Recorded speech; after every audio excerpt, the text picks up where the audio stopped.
इस्लामाबाद की स्पेशल अदालत ने मुतनाज़ ट्वीट केस में आजम स्वाति की दरखास्त जमानत खारिज कर दी है। अदालत ने अपने रिमार्क्स में कहा है कि आजम स्वाति ने एक ही जुर्म 2 बार किया है।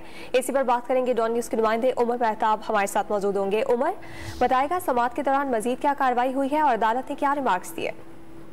जी देखें, आज आजम स्वाति की जमानत की दरख्वास्त पर समाअत स्पेशल सेंट्रल जज आजम खान ने की और इस दौरान जो प्रोसिक्यूटर थे रिजवान अब्बासी, उनकी जानिब से हतमी दलाइल दिए गए और उन हतमी दलाइल में उनका कहना था कि आजम स्वाति के अकाउंट पर ब्लू टिक है। उन्हें मशहूर शख्सियात ने ट्विटर पर फॉलो किया हुआ है। आजम स्वाति को फॉलो करने वाली मशहूर सियासी और सहाफती शख्सियात जो है वो शामिल है। आजम स्वाति अपने ट्विटर अकाउंट से कभी इनकारी नहीं हुए। इस बात में कोई दो राय नहीं कि ट्विटर अकाउंट आजम स्वाति का नहीं है। इसके अलावा मजीद जो प्रोसिक्यूटर थे उनकी जानिब से कहा गया कि आजम स्वाति ने अफवाज पाकिस्तान के खिलाफ एक बयानिया बनाने की कोशिश की और जो सरकारी वकील थे और जो प्रोसिक्यूटर थे उनकी जानिब से दलाइल मुकम्मल किए गए, जिसके बाद अदालत की जानिब से इस पर फैसला महफूज किया गया।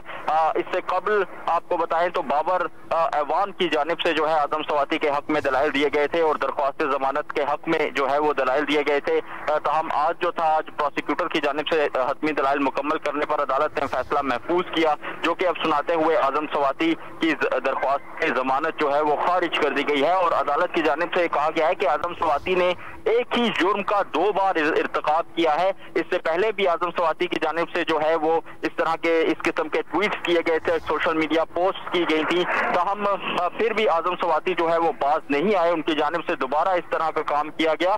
तो आजम स्वाति की जमानत दरख्वास्त जमानत जो है वो मुस्तरद की जाती है और इस हवाले से स्पेशल सेंट्रल जज आजम खान ने यह महफूज फैसला सुनाया है। जी, मुतनाज़ ट्वीट्स केस में आजम स्वाति की दरख्वास्त जमानत खारिज कर दी गई है। बहुत शुक्रिया उमर मेहताब, आपने अपडेट किया।